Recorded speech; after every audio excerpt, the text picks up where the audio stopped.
इस दुनिया के चाहे कोई भी माता पिता हो, अपने बच्चों का एक बेहतर भविष्य बनाने के लिए दिन रात मेहनत करता है। पर वहीं पे कुछ बच्चे जब जवानी के दहलीज पे कदम रखते हैं तो अपना फैसला खुद ही कर लेते हैं। आज की कहानी में भी सेम कुछ ऐसी होता है, जिसकी वजह से ना सिर्फ एक लड़की हमेशा के लिए इस दुनिया को छोड़ के चली जाती है, बल्कि जब इसका असलियत लोगों को मालूम चलता है तो हर व्यक्ति एक ही जवाब देता है कि ऊपर वाला ऐसी औलाद किसी को ना दे। वाकई में दोस्तों, आज की जो कहानी है ये आपको भी सोचने और समझने पे मजबूर कर देने वाली है। नमस्कार, आदाब, मैं हसमुद्दीन और आप देख रहे हैं सफ़र क्राइम तक। आज की जो सच्ची घटना मैं आपको सुनाने वाला हूँ, दरअसल ये घटना है उत्तर प्रदेश की। उत्तर प्रदेश का एक ज़िला पड़ता है मुरादाबाद, और इसी मुरादाबाद का एक कॉलोनी आता है सोनकपुर, और इसी सोनकपुर कॉलोनी का रहने वाला जबर सिंह। जबर सिंह की पत्नी का नाम है जगवती देवी। जबर सिंह के टोटल 3 बच्चे हैं, जिसमें 2 बेटा और 1 बेटी।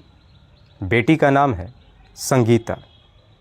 संगीता जिसकी उम्र है लगभग 22 साल, जो अपने ही इलाके से बीए की पढ़ाई कर रही है। जबर सिंह जो राजमिस्त्री का काम करता है, थोड़े बहुत पैसे कमाता है और अपने परिवार के साथ बड़ी खुशहाल तरीके से जीवन व्यतीत करता है। जबर सिंह जो अपनी बच्ची को पढ़ा लिखा कर अफसर बनाना चाहता है।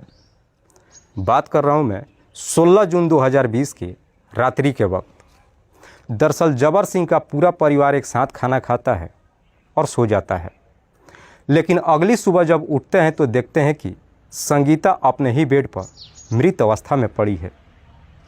जैसे ही अपनी बच्ची को इस अवस्था में देखते हैं, सब के सब जोर जोर से चीखने चिल्लाने लगते हैं।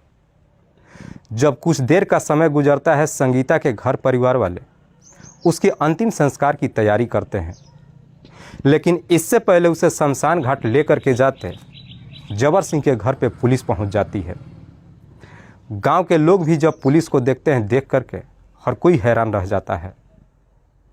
पुलिस जबर सिंह से कहती है कि हमें सूचना मिली है कि तुम्हारी बच्ची की नॉर्मल मौत नहीं हुई है, बल्कि उसकी हत्या की गई है।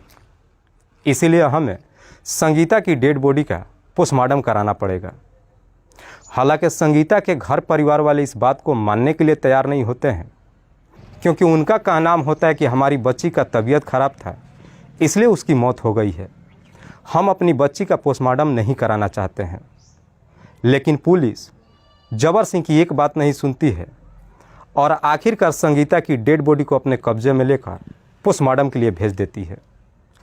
कुछ दिन के बाद जब संगीता के पोस्टमार्टम रिपोर्ट आता है, उसमें एक बड़ा ही चौंकाने वाला खुलासा होता है। दरअसल पोस्टमार्टम रिपोर्ट में बताया जाता है कि संगीता की नॉर्मल मौत नहीं हुई है, बल्कि उसकी गला दबा करके हत्या की गई है। जैसे इस तरह का पोस्टमार्टम रिपोर्ट आता है, पुलिस काफ़ी तेज़ी से हरकत में आती है और तुरंत ही जबर सिंह को थाने में बुलाती है और उससे संगीता के हत्या के बारे में पूछताछ करती है। तो जबर सिंह कहता है कि साहब, मुझे इस बारे में कुछ नहीं मालूम है, क्योंकि उस दिन मेरा पूरा परिवार छत पर सो रहा था और मेरी बेटी अकेले नीचे कमरे में सोई हुई थी।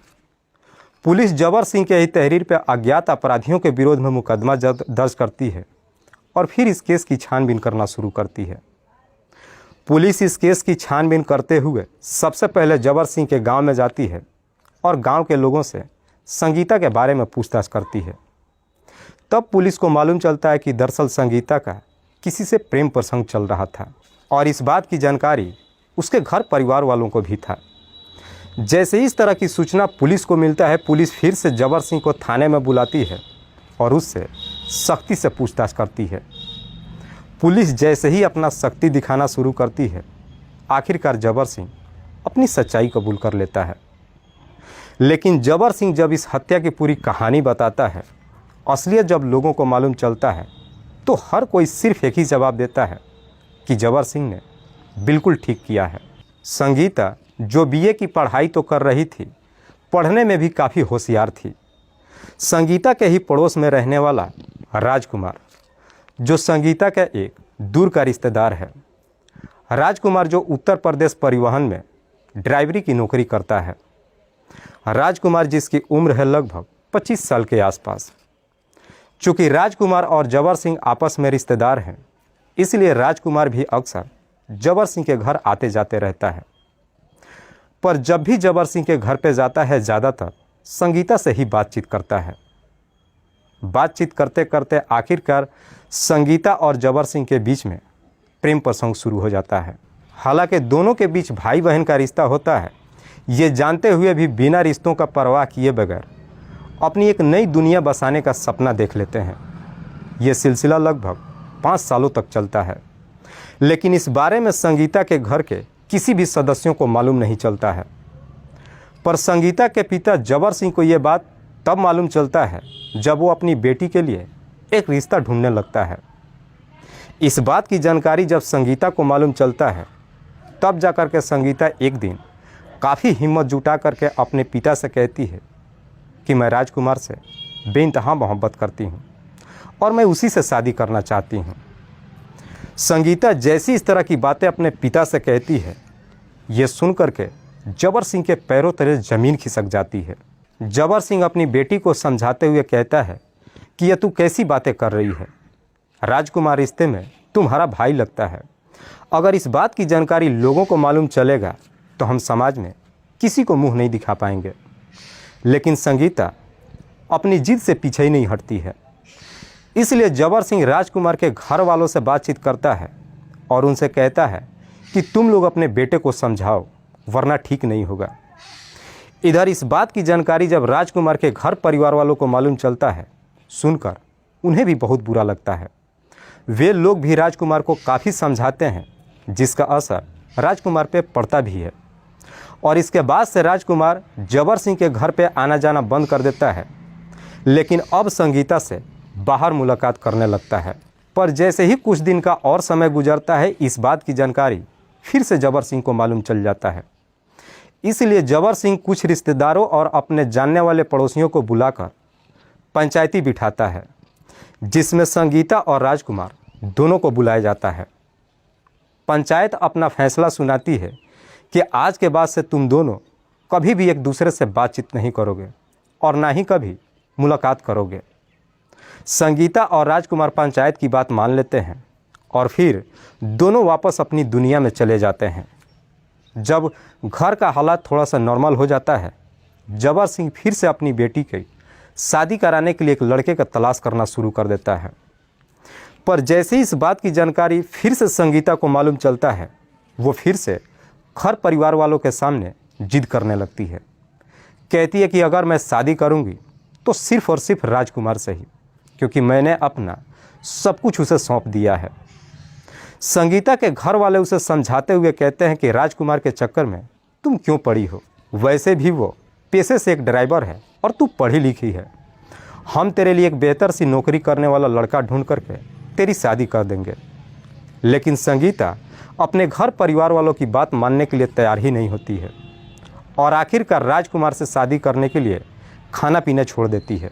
लगभग 1 सप्ताह का समय गुजरता है जब संगीता को मालूम चल जाता है कि उसके घर वाले किसी भी कीमत पर राजकुमार से शादी नहीं होने देंगे। एक दिन संगीता चुपके से अपने घर से बाहर निकलती है और सीधे राजकुमार के घर पे पहुंच जाती है।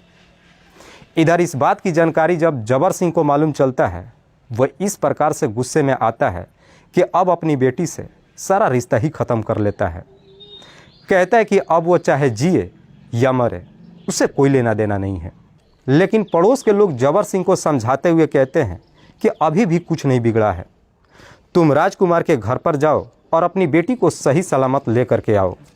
तो कुछ लोग समझाते हुए कहते हैं कि तुम थाने में जाओ और राजकुमार के ऊपर मुकदमा दर्ज कर दो। पर कुछ लोग सुझाव देते हैं कि तुम मुकदमा दर्ज मत करना, क्योंकि दोनों बालिग हो चुके हैं और अगर संगीता ने कोर्ट में तुम्हारे खिलाफ जवाब दे दिया तो तुम बुरी तरीके से फंस जाओगे।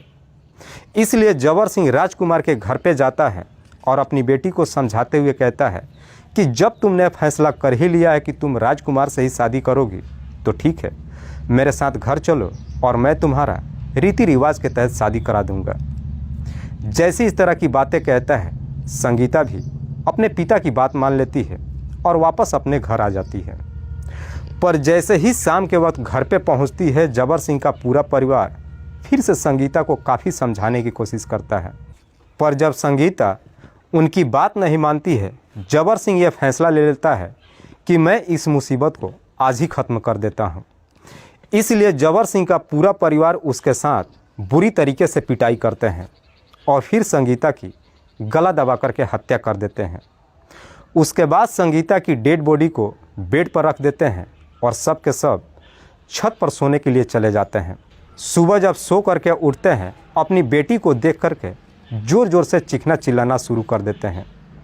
लेकिन जैसे इस बात की जानकारी इधर राजकुमार को मालूम चलता है, वो तुरंत ही नज़दीकी थाने में फ़ोन करता है और पुलिस वालों से कहता है कि साहब मुझे शक है कि शायद संगीता की मौत नहीं हुई है, बल्कि उसके घर परिवार वालों ने उसकी हत्या कर दी है।